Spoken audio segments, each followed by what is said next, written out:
ولی ہو ہی نہیں سکتا جب تک کہ وہ صحیح معنی میں نماز کی ادائیگی کرتا بن جائے۔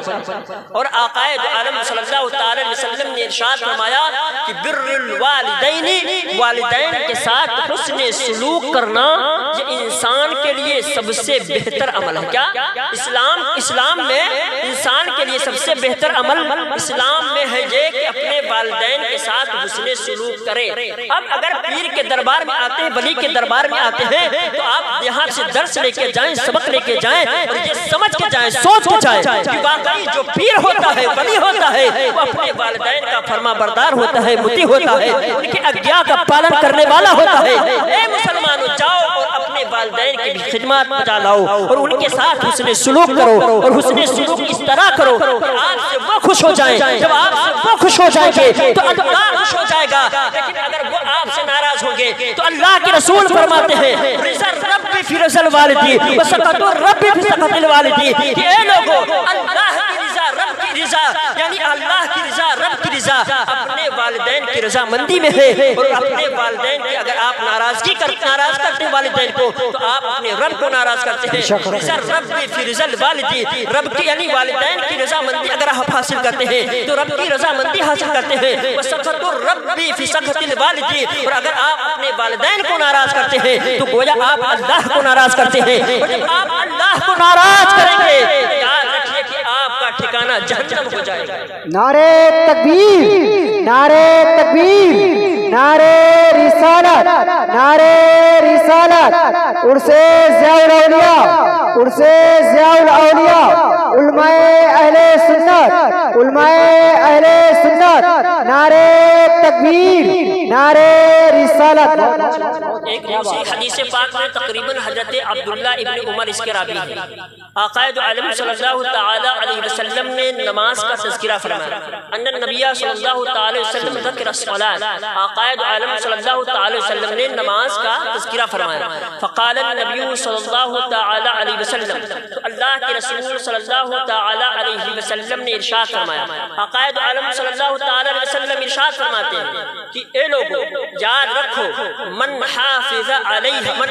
علیہا، یعنی جس شخص نے نماز کی پابندی کی، یعنی نماز کی ادائیگی کی، من حافظ علیہا کانت لہو نور، تو اس کے لیے نماز نور بن جائے گی، وہ برہان، اور اس کے لیے دلیل بن جائے گی۔ آقا دو عالم صلی اللہ تعالی وسلم نے ارشاد فرمایا من حافظ علیہا، یعنی جس نے نماز کی حفاظت کی، نماز کی ادائیگی کی، کانت لہو نور، تو نماز اس کے لیے ایک روشنی کے مانند ہوگی۔ آقا دو عالم صلی اللہ تعالی وسلم نے ارشاد فرمایا وہ برہان، اور اس کے لیے دلیل ہوگی، یعنی برہان اس طرح ہوگی کہ جب انسان اس دنیا سے رخصت ہو جائے گا، دنیا سے چلا جائے گا، اور اس کا جب حساب و کتاب ہوگا تو یہ نماز اس کے لیے برہان دلیل کے طور پر کھڑی ہو جائے گی اور کہے گی اے اللہ تبارک و تعالی، اس پر تو نے جو نماز فرض کی تھی یہ بندہ اس نماز کی ادائیگی کیا کرتا تھا، لہٰذا میں اس کی طرف سے دلیل بنتی ہوں، اللہ تبارک و تعالیٰ کو اس کی بخشش فرما۔ بے شک، سبحان اللہ، سبحان اللہ۔ نور و برہان، اللہ کے رسول صلی اللہ علیہ وسلم نے ارشاد فرمایا وَمَن لَمْ يُحَافِظْ عَلَيْهَا، اور جس نے اس کی حفاظت نہ کی،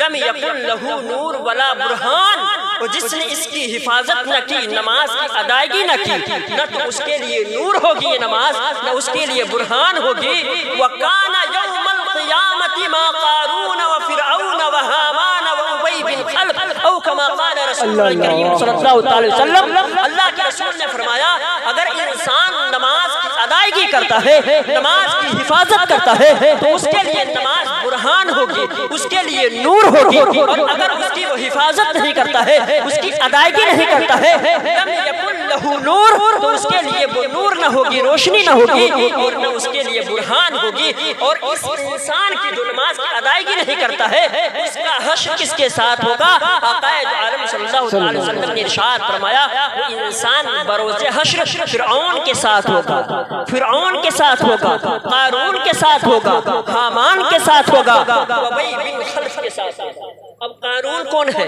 علماء سے پوچھیں گے، آپ کو بتایا جائے گا یار قارون وہی تو ہے جس پر عذاب الہی نازل ہوا تھا۔ پوچھیں گے فرعون کون ہے؟ آپ کو بتایا جائے گا یہ وہی تو ہے جس نے رب کی نافرمانی کی تھی، جس نے نبی کے سامنے گستاخی کی تھی، جس پر اللہ تبارک و تعالیٰ نے اپنی لعنت بھیجی۔ فرعون وہی تو ہے جس کو دریا میں ڈبو دیا گیا تھا۔ فرعون وہی تو ہے جس کی ناش کو ابھی تک عبرت کے لیے رکھا گیا ہے۔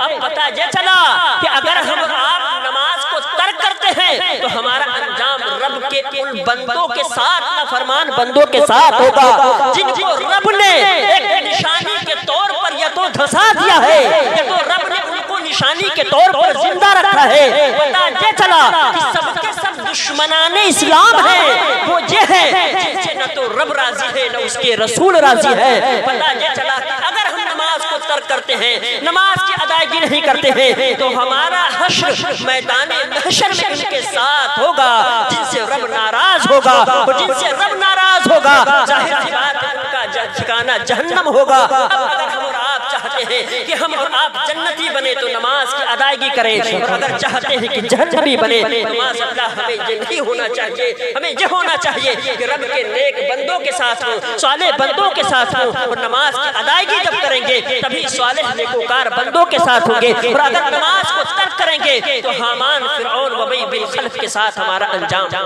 نعرے تکبیر، نعرے تکبیر، نعرے رسالت، نعرے رسالت، عرص ضیاء الاولیاء، عرص ضیاء الاولیاء، علماء اہل سنت، علماء اہل سنت، مسلک اعلی حضرت، مسلک اعلی حضرت، نعرے تکبیر، نعرے رسالت۔ بہت اچھے۔ اور حدیث پاک ہے آقائد عالم صلی اللہ تعالی علیہ وسلم ارشاد فرماتے ہیں، بشر المشائین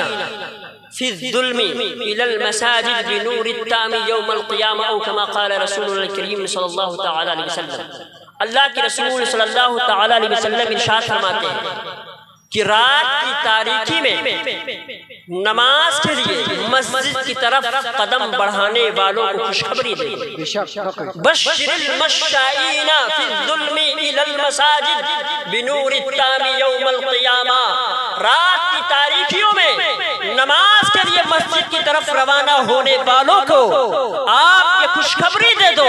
کہ بروز حشر ان کے لیے نور تام، مکمل نور اللہ تبارک و تعالیٰ نے تیار کیا۔ بے شک، سبحان اللہ، سبحان اللہ۔ اگر آپ آج جہاں پر دنیاوی زندگی میں نماز کی ادائیگی کے لیے رات کی تاریکی میں اپنے قدم کو اپنے گھر سے نکالتے ہیں مسجد کی طرف تاکہ روانہ ہو سکے، چاہے مغرب کی نماز کے لیے، عشاء کی نماز کے لیے، فجر کی نماز کے لیے یا نماز تہجد کے لیے، تو یاد رکھیے اللہ کے رسول فرماتے ہیں بشر المشائین فی الظلم الی المساجد۔ اللہ کے رسول فرماتے ہیں رات کی تاریکیوں میں مسجد کی طرف جانے والوں کو خوشخبری دے دو کہ اللہ تبارک و تعالیٰ نے قیامت میں ان کے لیے مکمل نور کو، نور تام کو تیار کر رکھا ہے۔ بے شک، سبحان اللہ، سبحان اللہ۔ پریشان حال ہوں گے لوگ، اذیتوں میں مبتلا ہوں گے لوگ، پریشانیوں میں مبتلا ہوں گے، اس وقت آپ کے نماز کی ادائیگی کرنے کی وجہ سے اللہ تبارک و تعالیٰ آپ کے لیے نور تام تیار کر کے رکھے۔ بے شک، سبحان اللہ۔ اور آپ چاہتے ہیں میدان محشر میں جب نفسی نفسی کا عالم ہو، ہر انسان پریشانی میں مبتلا ہو، اذیت میں مبتلا ہو، اس وقت اگر چاہتے ہیں کہ نور تام جس کو رب نے ہمارے لیے تیار کر رکھا ہے وہ ہمیں اپنے آپ میں ڈھالے ڈھانپے رکھے، تو ہمیں چاہیے کہ ہم نماز کی ادائیگی کریں۔ جب نماز کی ادائیگی کریں گے تو اللہ تبارک و تعالیٰ ہمیں اذیتوں سے دور فرما دے گا۔ حضرت تقریباً سعید بن یسار ہے، سعید بن یسار ہے، ان کے نماز پڑھنے کا طریقہ یہ تھا کہ ایک بار کی روایت ہے کہ یہ نماز پڑھ رہے تھے اور آپ کے پاس ہی میں پورا گھر جل کے راکھ ہو گیا۔ لوگوں نے گھر کو بجھانے کی کوشش کی لیکن گھر جل گیا، لیکن حضرت یسار کو، آپ کو یعنی سعید بن یسار کو پتہ نہ چلا کہ کوئی معاملہ درپیش آیا۔ لیکن ہمارا اپنا حال کیا ہوتا ہے کہ جب ہم نماز پڑھنے جاتے ہیں تو یہ دیکھتے ہیں کہ امام صاحب نے اپنے پیر کو اٹھایا تھا کہ نہیں، امام صاحب نے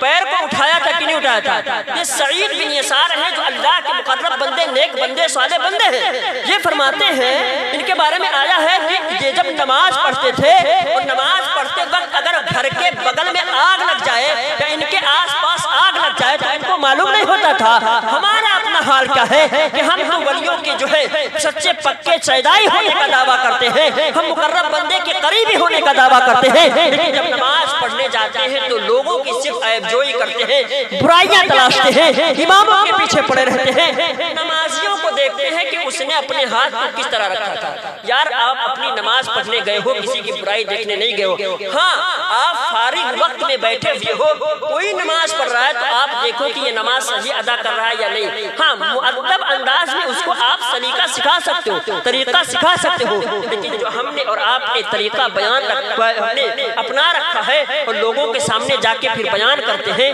یہ بات مؤدب انداز میں نہیں ہوتی ہے، بلکہ یہ بے ادبی ہے، بد اخلاقی ہے، بد نظمی ہے، اور یہ اسلام کا طریقہ نہیں ہے۔ لہٰذا نظریہ بدلیے، طریقہ بدلیے، جب مساجد میں جائیے تو خلوصیت کے ساتھ جائیے اور یہ طریقہ اپناتے ہوئے نظر آئیے جو مسلمانوں کا شیوا رہا ہے، اللہ کے مقرب نیک بندوں کا شیوا رہا ہے۔ جب نماز پڑھتے تھے، نماز پڑھتے وقت اگر کہیں پر کوئی پریشانی بھی لاحق ہو جائے تو ان کو ذرہ برابر خبر نہ ملتی تھی۔ بس مختصر سی بات، اس وقت مجھے مکمل تو یاد نہیں ہے، میں نے پڑھا تھا ابھی جلد تقریباً میں نے 8 مہینے پہلے کہیں نماز کے حوالے سے گفتگو کی تھی، میں نے پڑھا تھا ایک اللہ کے نیک بندے مقرب بندے ہیں، وہ بیان کرتے ہیں، میں نے ایک عورت کو دیکھا نماز پڑھتے ہوئے، اس عورت کو نماز پڑھتے وقت میں نے دیکھا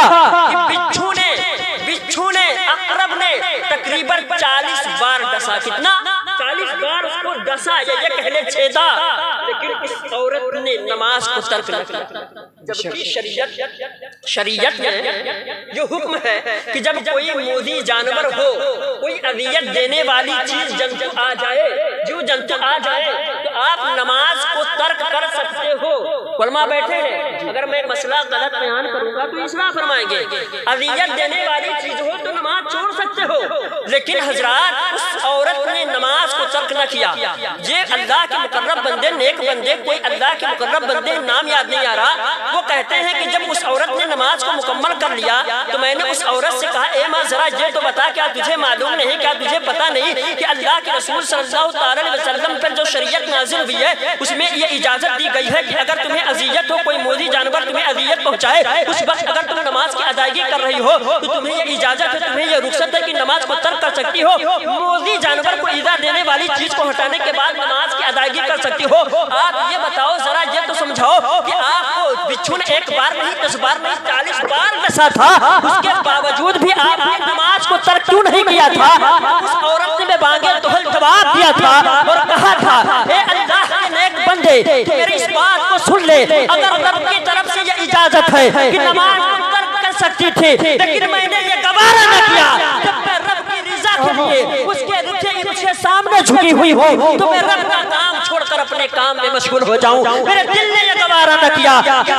رب کے کام کو چھوڑ کر اپنے کام میں مشغول ہو جائیں۔ لیکن اے مسلمانوں، اے میری ماں اور بہنوں، اے نمازیوں، اے مسلمانوں، ہمارا اپنا حال کیا ہے؟ ہم نماز پڑھتے ہیں تو دوسرے کی عیب تلاش کر رہے ہوتے ہیں، ہم نماز پڑھتے ہیں تو ایک دوسرے کے بارے میں سوچ رہے ہوتے ہیں کہ اس کے ساتھ ایسا کریں گے، اس کے ساتھ ویسا کریں گے۔ دیکھو اسلام کی مقدس شہزادیوں کا یہ طریقہ تھا کہ نماز پڑھتے ہوئے 40 بار بھی چھٹتا ہے لیکن ان کے پیروں میں جنبش تک نہیں آتی ہے، وہ لوگ ادھر سے ادھر نہیں ہوتے ہیں۔ جب تک ہم اس طریقے کو نہیں اپنائیں گے تب تک ہمارا بول بالا نہ ہوگا، تب تک ہمارا کوئی نام لینے والا نہیں ہوگا۔ اگر آپ بھی سچے پکے مسلمان بننا چاہتے ہیں تو طریقوں کو اپنائیں جو ہمارے اسلاف کا تھا، جو ہمارے اچھے لوگوں کا تھا، جو اچھے مسلمانوں کا تھا، تبھی ہم دنیا و آخرت میں کامیاب و کامرانی پا سکتے ہیں۔ اللہ تبارک و تعالیٰ کی بارگاہ میں عریضہ ہے، مولا بولنے میں لفظ المانا عمدن خطان کوئی غلطی اسے معاف فرمائے۔ استغفر اللہ ربی من کل ذنب واتوب الیہ، لا الہ الا اللہ محمد رسول اللہ صلی اللہ تعالی علیہ وسلم، وما علینا الا البلاغ۔ السلام علیکم ورحمۃ اللہ تعالی وبرکاتہ۔